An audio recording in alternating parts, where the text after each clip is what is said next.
ಓಂ ಶ್ರೀ ಗುರುಭ್ಯೋ ನಮಃ. ಎಲ್ಲರಿಗೂ ನಮಸ್ಕಾರ. ನೃತಿ ಡಿವೋಷನಲ್ ಚಾನಲ್ಗೆ ಎಲ್ಲರಿಗೂ ಸ್ವಾಗತ. ಸ್ನೇಹಿತರೆ, ಶ್ರಾವಣ ಮಾಸ ಅಂದರೆ ಎಲ್ಲರಿಗೂ ತುಂಬ ವಿಶೇಷವಾದ ಮಾಸ. ಅದರಲ್ಲೂ ಶ್ರಾವಣ ಮಾಸದ 2ನೇ ಶುಕ್ರವಾರ ಅಥವಾ ಹುಣ್ಣಿಮೆಗೆ ಬರುವಂತಹ ಮುಂಚೆ ಬರುವಂತಹ ಶುಕ್ರವಾರ ಆಚರಿಸುವ ವರಮಹಾಲಕ್ಷ್ಮಿ ವ್ರತ ಅಂದರೆ ಎಲ್ರಿಗೂ ಇಷ್ಟ. ವರಮಹಾಲಕ್ಷ್ಮಿ ವ್ರತವನ್ನು ಸುಮಂಗಲಿಯರು ಬಹಳ ಶ್ರದ್ಧೆ ಮತ್ತು ಭಕ್ತಿಯಿಂದ ಈ ಹಬ್ಬವನ್ನು ಆಚರಿಸುತ್ತಾರೆ. ವರಮಹಾಲಕ್ಷ್ಮಿ ಅಂದ್ರೇ ವರಗಳನ್ನು ಕರುಣಿಸುವಂತಹ ಮಹಾಲಕ್ಷ್ಮಿ. ಹಾಗಾಗಿ ಈ ದಿನ ತಾಯಿಯನ್ನು ನಾವು ಭಕ್ತಿಯಿಂದ ಪೂಜಿಸಿ ನಮ್ಮ ಕುಟುಂಬಕ್ಕೆ ಆರೋಗ್ಯ, ಸಂತೋಷ, ಸೌಭಾಗ್ಯ, ಶಾಂತಿ ಮತ್ತು ಸಮೃದ್ಧಿ ದೊರೆಯಲಿ ಅಂತ ಬೇಡಿಕೊಳ್ಬೇಕಾಗುತ್ತೆ. ಇನ್ನು ವರಮಹಾಲಕ್ಷ್ಮಿ ಅಂದರೆ ಹೆಣ್ಣು ಮಕ್ಕಳಿಗೆ ಒಂದು ರೀತಿಯಾದಂಥ ಸಂಭ್ರಮ. ಕೆಲವರು ಮನೆಯನ್ನು ಸುಂದರವಾಗಿ ಅಲಂಕರಿಸಿ ಕಳಸಕ್ಕೆ ಸೀರೆ ಉಡಿಸಿ ಆಭರಣಗಳಿಂದ ಅಲಂಕರಿಸಿ ಅದ್ಧೂರಿಯಾಗಿ ಪೂಜೆ ಮಾಡ್ತಾರೆ. ಇನ್ನು ಕೆಲವರು ಮನೆಯಲ್ಲಿ ಕಳಸ ಸ್ಥಾಪನೆ ಮಾಡುವಂಥ ಪದ್ಧತಿ ಇರುವುದಿಲ್ಲ. ಅಂಥವರು ದೇವಿಯ ಫೋಟೋ ಇಟ್ಟು ತುಂಬ ಸರಳವಾಗಿ ಪೂಜೆಯನ್ನು ಮಾಡ್ತಾರೆ. ಹಾಗಾಗಿ ಕಳಸ ಸ್ಥಾಪನೆ ಮಾಡುವವರು ಮತ್ತು ಕಳಸ ಸ್ಥಾಪನೆ ಮಾಡಿದವರು ಇಬ್ಬರು ಹೇಗೆ ಸರಳವಾಗಿ ವರಮಹಾಲಕ್ಷ್ಮಿ ಪೂಜೆ ಮಾಡ್ಬೋದು ಅನ್ನೋದನ್ನು ಇವತ್ತಿನ ಈ ವಿಡಿಯೋದಲ್ಲಿ ಹೇಳ್ತಾ ಇದ್ದೀನಿ. ಮೊದಲನೇದಾಗಿ ನಾವು ಪೂಜೆಗೆ ಮುಂಚೆ ಮಾಡಬೇಕಾದಂಥ ಸಿದ್ಧತೆ ಯಾವುವು ಅಂತ ನೋಡೋದಾದರೆ, ಮೊದಲನೇದಾಗಿ ಪೂಜೆಯ ದಿನ ಬೆಳಿಗ್ಗೆ ಸಾಧ್ಯವಾದಷ್ಟು ಬೇಗ ಏಳಬೇಕು. ಯಾಕಂದರೆ ಹಿರಿಯರು ಮಕ್ಕಳು ಏಳೋಕ್ಕಿಂತ ಮುಂಚೆ ಎದ್ದು ನಾವು ಪೂಜೆ ತಯಾರಿಯನ್ನೆಲ್ಲ ಮಾಡಿಕೊಂಡ್ರೆ ಎಲ್ಲರೂ ಎದ್ದ ಮೇಲೆ ಪೂಜೆ ಮಾಡೋಕ್ಕೆ ಈಸಿ ಆಗುತ್ತೆ. ಹಾಗೆ ಶುಭ್ರವಾದಂತಹ ಬಟ್ಟೆಯನ್ನು ಧರಿಸಬೇಕು. ಹೊಸ ಬಟ್ಟೆನೇ ಧರಿಸ್ಬೇಕಂತ ಏನಿಲ್ಲ, ಮಡಿ ಇರುವಂತಹ ಬಟ್ಟೆಯನ್ನು ಧರಿಸಿದರೆ ಆಯಿತು. ಮನೆಯನ್ನೆಲ್ಲ ಸ್ವಚ್ಛವಾಗಿ ಮಾಡ್ಕೋಬೇಕು. ಹಾಗೆ ಲಕ್ಷ್ಮೀ ದೇವಿಯ ಪೂಜೆಯಲ್ಲಿ ಯಾವಾಗಲೂ ಸ್ವಚ್ಛತೆಗೆ ವಿಶೇಷವಾದಂತಹ ಮಹತ್ವವನ್ನು ಕೊಡಲಾಗುತ್ತದೆ. ಹಾಗಾಗಿ ಪೂಜೆ ಮಾಡುವ ಜಾಗವನ್ನು ನಾವು ಮೊದಲಿಗೆ ಸ್ವಚ್ಛವಾಗಿ ತೊಳ್ಕೊಂಡು ಒರೆಸ್ಕೊಂಡು ರಂಗೋಲಿ ಹಾಕಬೇಕು. ಹಾಗೆ ನಿಮಗೆ ಸಾಧ್ಯವಾದಷ್ಟು ದೇವರ ಮನೆಯನ್ನು ಅಲಂಕರಿಸಿಕೊಳ್ಬೇಕು. ನಿಮ್ಮ ಮನೆಯಲ್ಲಿ ಪದ್ಧತಿ ಇದ್ದರೆ ಹೊಸ್ತಿಲು ಪೂಜೆ ಮತ್ತು ತುಳಸಿ ಪೂಜೆಯನ್ನು ಮೊದಲು ಮಾಡ್ಕೋಬೋದು. ನಂತರ ಮನೆ ದೇವರ ಪೂಜೆಯನ್ನು ಮಾಡಿ ಕೊನೆಯಲ್ಲಿ ವರಮಹಾಲಕ್ಷ್ಮಿ ಪೂಜೆಗೆ ನಾವು ಸಿದ್ಧತೆಯನ್ನು ಮಾಡ್ಕೋಬೇಕಾಗುತ್ತದೆ. ಮನೆ ಒರೆಸುವಾಗ ನಿಮ್ಮ ಮನೆಯ ಸಂಪ್ರದಾಯಕ್ಕೆ ಅನುಗುಣವಾಗಿ ನೀರಿಗೆ ಸ್ವಲ್ಪ ಅರಿಶಿನ ಮತ್ತು ಗಂಗಾಜಲವನ್ನು ಸೇರಿಸಿ ಸಹಿತ ಒರೆಸ್ಕೋಬೋದು. ಇನ್ನು ಮೊದಲನೇದಾಗಿ ಲಕ್ಷ್ಮೀ ದೇವಿಯ ಫೋಟೋ ಅಲಂಕಾರವನ್ನು ಹೇಗೆ ಮಾಡಬೇಕು ಅಂತ ನೋಡೋದಾದರೆ, ನಿಮ್ಮ ಮನೆಯಲ್ಲಿ ಲಕ್ಷ್ಮೀ ದೇವಿಯ ಫೋಟೋ ಅಥವಾ ವಿಗ್ರಹ ಇದ್ದರೆ ಮೊದಲು ಅದನ್ನು ಸ್ವಚ್ಛವಾಗಿ ಒರೆಸಬೇಕು. ನಂತರ ದೇವಿಯ ಹಣೆಗೆ ಕುಂಕುಮ ಹಾಗೆ ಕೆನ್ನೆಗೆ ಅರಿಶಿನ ಇಟ್ಟು ಮಲ್ಲಿಗೆ, ಕಮಲ ಅಥವಾ ನಿಮಗೆ ಸಿಗುವಂಥ ಯಾವುದೇ ಸುಂದರವಾದ ಹೂಗಳಿಂದ ಅಲಂಕರಿಸ್ಬೋದು. ಲಕ್ಷ್ಮೀ ದೇವಿಗೆ ಮಲ್ಲಿಗೆ ಹೂವು ಅರ್ಪಿಸುವುದು ನಮ್ಮಲ್ಲಿ ಸಾಮಾನ್ಯವಾದಂತಹ ಪದ್ಧತಿ. ಆದರೆ ಹೂವು ಸಿಗದಿದ್ದರೆ ಪೂಜೆ ನಿಲ್ಲಿಸುವ ಅವಶ್ಯಕತೆ ಇಲ್ಲ. ಭಕ್ತಿಯಿಂದ ಸಿಗುವಂಥ ಹೂವನ್ನು ಸಹಿತ ನಾವು ಅರ್ಪಿಸಿ ಪೂಜೆಯನ್ನು ಮಾಡಬಹುದಾಗುತ್ತೆ. ದೀಪ ಹಚ್ಚಬೇಕು. ಪೂಜೆ ಸ್ಥಳದಲ್ಲಿ 2 ದೀಪಗಳನ್ನು ಇಟ್ಟು ಎಣ್ಣೆ ಅಥವಾ ತುಪ್ಪದಿಂದ ದೀಪ ಹಚ್ಚಿ ಪೂಜೆ ಮಾಡಬೇಕಾಗುತ್ತದೆ. ದೀಪ ಹಚ್ಚುವಾಗ ಮನಸ್ಸಿನಲ್ಲಿ ತಾಯಿ ಹತ್ರ ನಾವೇನಂತ ಕೇಳ್ಕೋಬೇಕು ಅಂತ ಅಂದರೆ, ನಮ್ಮ ಮನೆಯಲ್ಲಿರುವ ಅಜ್ಞಾನ, ಕಷ್ಟ ಮತ್ತು ದುಃಖಗಳನ್ನು ದೂರ ಮಾಡಿ ಜ್ಞಾನ, ಶಾಂತಿ ಮತ್ತು ಸಂತೋಷವನ್ನು ನೀಡು ತಾಯಿ ಅಂತ ಬೇಡ್ಕೋಬೇಕಾಗುತ್ತೆ. ಇನ್ನು ಕಳಶ ಸ್ಥಾಪನೆ ಮಾಡುವವರು ಮೊದಲು ಏನು ಮಾಡಬೇಕು, ಎಲ್ಲವನ್ನು ಸ್ವಚ್ಛವಾಗಿ ಒರೆಸ್ಕೊಂಡು ಅದಾದಮೇಲೆ ಒಂದು ಪೀಠವನ್ನು ಹಾಸ್ಕೋಬೇಕು. ಅದರ ಮೇಲೆ ಅಷ್ಟದಳ ಪದ್ಮದ ರಂಗೋಲಿಯನ್ನು ಹಾಕ್ಕೊಳ್ಬೇಕು. ರಂಗೋಲಿ ಮೇಲೆ ಅರಿಶಿನ, ಕುಂಕುಮ ಮತ್ತು ಅಕ್ಷತೆ ಹಾಕಿ ಒಂದು ತಟ್ಟೆಯಲ್ಲಿ ಸುಮಾರು 3 ಬೊಗಸೆಯಷ್ಟು ಅಕ್ಕಿಯನ್ನು ಹಾಕೋಬೇಕಾಗುತ್ತೆ.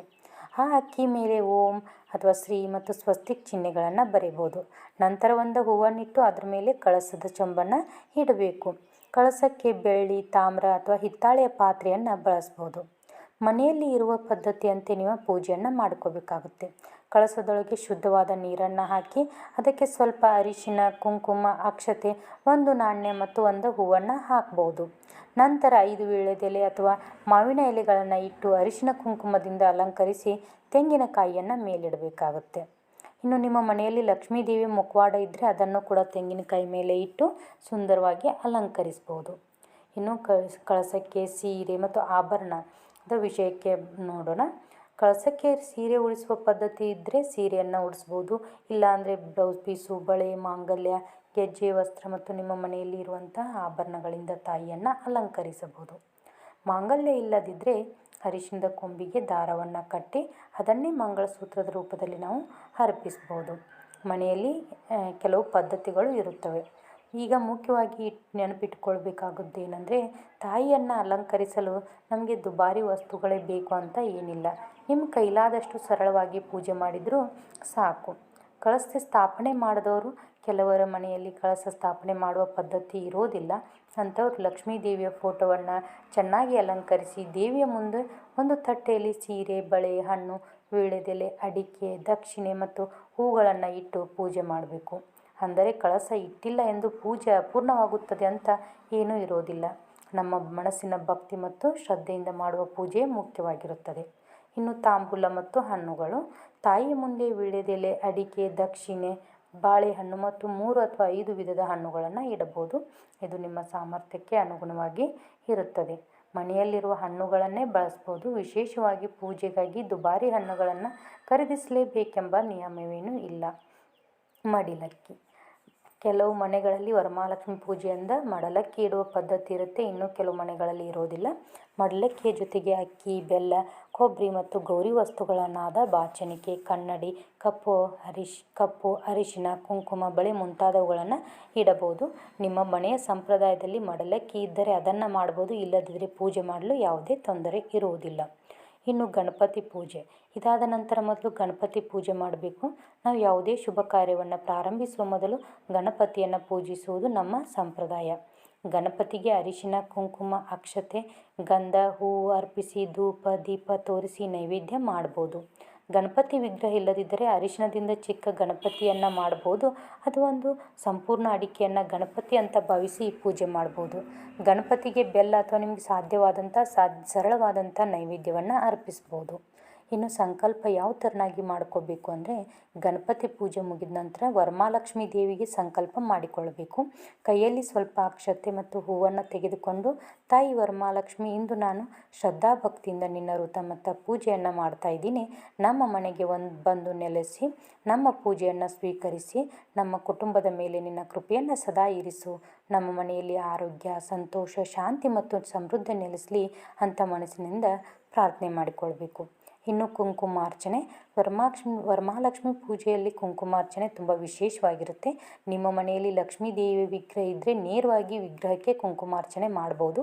ವಿಗ್ರಹ ಇಲ್ಲದಿದ್ದರೆ ಒಂದು ವೀಳ್ಯದೆಲೆ ಮೇಲೆ ಇಟ್ಟು, ಮೇಲೆ ಲಿಂಬೆಹಣ್ಣು ಇಟ್ಟು ಅಥವಾ ಒಂದು ನಾಣ್ಯವನ್ನಿಟ್ಟು ಮೊದಲು ಅರಿಶಿನ ಅರ್ಪಿಸಿ ನಂತರ ಕುಂಕುಮದಿಂದ ಅಷ್ಟೋತ್ತರ ಹೇಳಿಕೊಂಡು ಅರ್ಚನೆಯನ್ನು ಮಾಡ್ಬೋದು. ಲಕ್ಷ್ಮೀ ಅಷ್ಟೋತ್ತರ ಗೊತ್ತಿದ್ದರೆ ಅದನ್ನು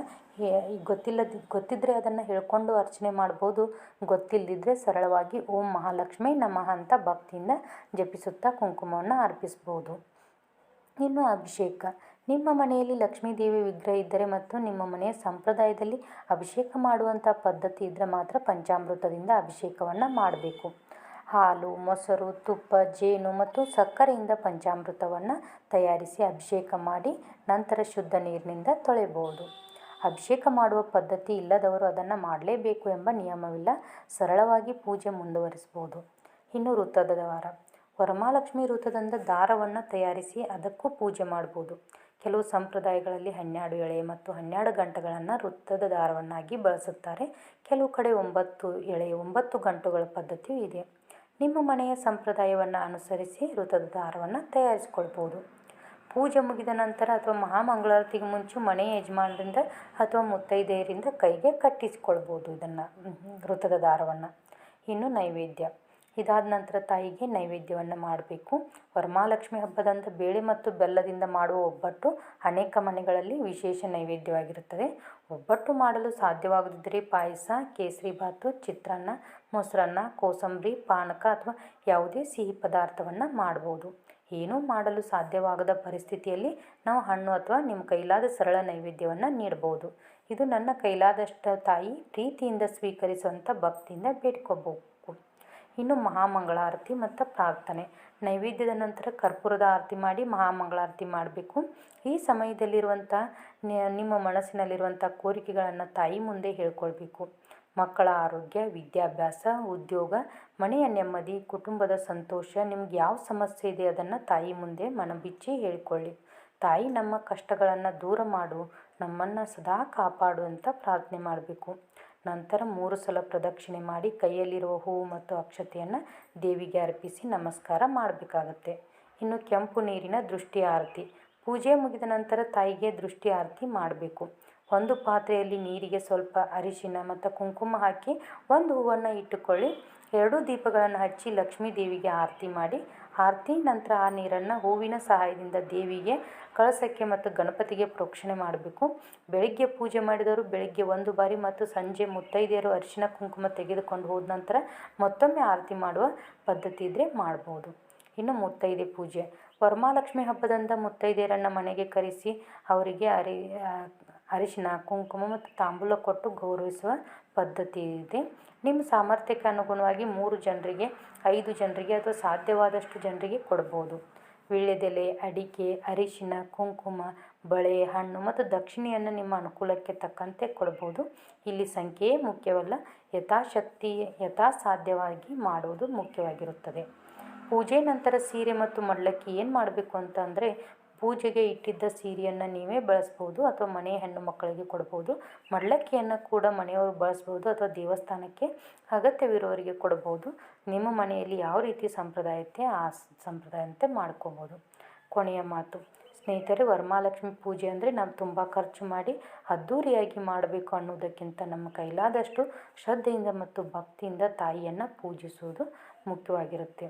ಕಳಶ ಸ್ಥಾಪನೆ ಮಾಡಲು ಸಾಧ್ಯವಾಗದವರು ದೇವಿ ಫೋಟೋ ಇಟ್ಟು ಪೂಜೆ ಮಾಡ್ಬೋದು. ಒಬ್ಬಟ್ಟು ಮಾಡಲು ಸಾಧ್ಯವಾಗದವರು ಸರಳವಾಗಿ ನೈವೇದ್ಯವನ್ನು ಮಾಡ್ಬೋದು. ಹೆಚ್ಚು ಜನರನ್ನು ಕರೆಯಲು ಸಾಧ್ಯವಾಗದವರು ನಿಮ್ಮ ಕೈಲಾದಷ್ಟು ಜನರಿಗೆ ತಾಂಬೂಲವನ್ನು ಕೊಡ್ಬೋದು. ದೇವರಿಗೆ ಮುಖ್ಯವಾದದ್ದು ನಿಮ್ಮ ಮನಸ್ಸಿನ ಭಕ್ತಿ. ತಾಯಿ ವರಮಹಾಲಕ್ಷ್ಮಿ ಕೃಪೆಯಿಂದ ನಿಮ್ಮ ಮನೆಯಲ್ಲಿ ಸದಾ ಸುಖ, ಶಾಂತಿ, ಆರೋಗ್ಯ, ಸೌಭಾಗ್ಯ ಮತ್ತು ಸಮೃದ್ಧಿ ನೆಲೆಸಲಿ.